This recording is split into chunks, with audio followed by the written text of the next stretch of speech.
What, Pochita? You ready to kill something? Well, that makes two of us. You guys went full devil.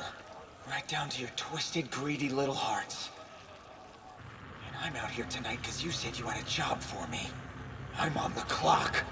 So I should kill you devils dead! Guess I pissed him off. Truth is, I was just trying to keep blood off the merchandise. Gets gory real fast when the chainsaws are revved and raring. I made it quick and easy. So these are my reward. All right.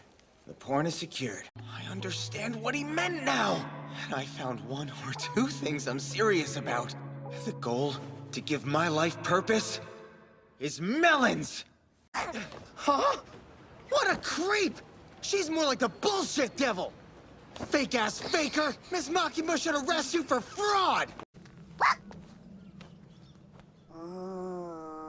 ポチタ、分かってるって。そっそと殺しちまうか。あんたたちの方は心まで悪魔になっちまったみてえだな。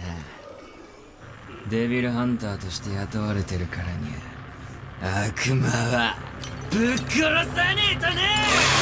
プッツンさせちゃったよ。本当はエロ本に血つけたくなかっただけなのに。チェンソーになると血飛び散って汚れちまうからな。楽に殺してやったんだ。これはもらってくぜ。よし、エッチ確認。そういうことだったのか。見つけたぜ、俺の本気、俺のゴール。